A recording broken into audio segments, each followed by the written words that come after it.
Welcome back. You're watching the Evening Edit on the Fox Business Network. Let's welcome to the show Joel Griffith of the Heritage Foundation. Joel, great to see you, sir. Hey, thank you for having me tonight.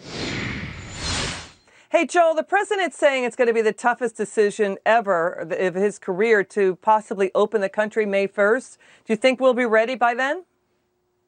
I think that parts of the country will be ready by then. You know, the whole idea of reopening is so essential to us coming out of this stronger and surviving, but that requires on testing, it requires reporting, and it really requires tracing those contacts. And that's really not going to be a one-size-fits-all policy. That's going to be on a regional level. It's going to be even down to a county and city level. So I am hopeful that parts of the country will be ready to begin reopening within a few weeks.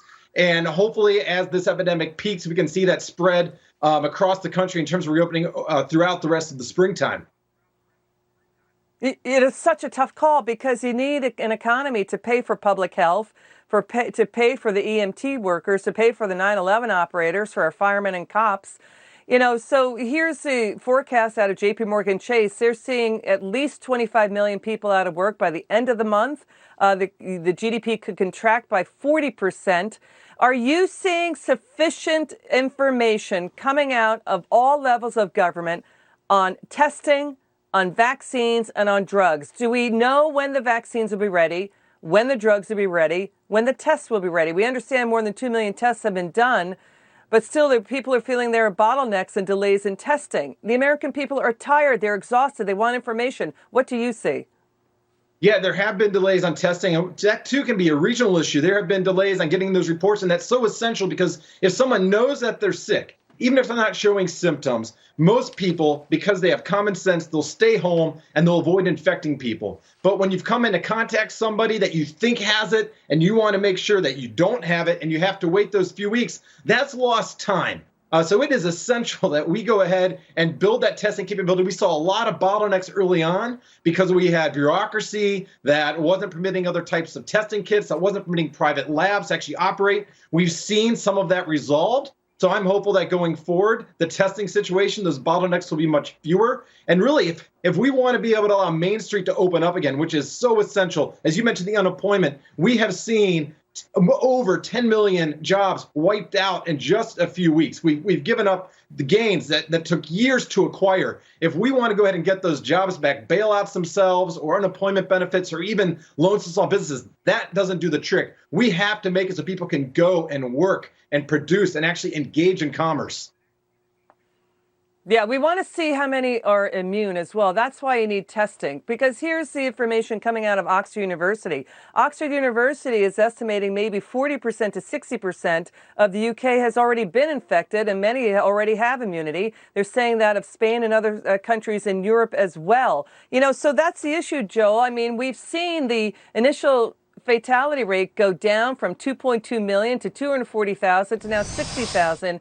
In the U.S., we don't know. The president, nobody knows what the death toll will be. And that is, of course, a disturbing number. It's still a staggering number. It's really, really concerning.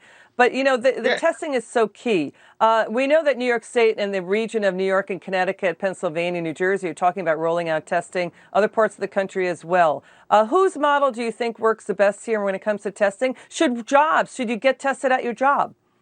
Should employers do it?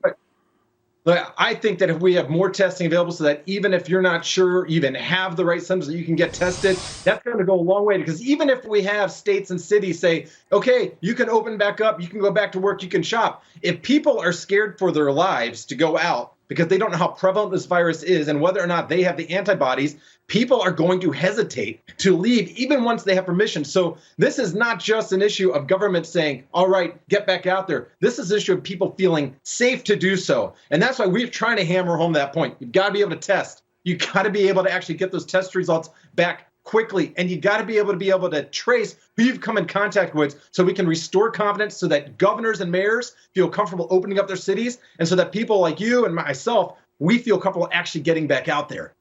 Yeah, because you know what you're saying, and we've been saying it too. The public will step up and give that market reality check If they don't feel safe, they ain't going to come out and consume and shop. And the other thing that's happening too, civil libertarians are up in arms about these phone apps that can trace you. Also, the use of drones with the voices of mayors, in places like Elizabeth, New Jersey, and places in Florida, also in California, where drones are flying over people's heads saying, with the voices of mayors saying, hey, go back inside, you're violating the shelter-in-place orders. I mean, this is tipping into a surveillance state that many in this country say that is not what America is about. It violates our values. Yeah, and I live in Washington, D.C., and even towards the last week, just going biking, and you have constant reminders of that. As you mentioned, you have police cruisers going by, telling people to disperse or warning about it, even if you're not congregating. If you're on bikes, they're directing you towards different streets, even if the streets are cluttered. And I understand mayors and city officials are rightfully wary of this spreading. So I think all of us are looking to move to a place where we can begin moving to a sense of normality. And I think there's some positive signs coming out of Europe. You look at some of the plans that are in place to gradually reopening society. I think we're going to see that here as well.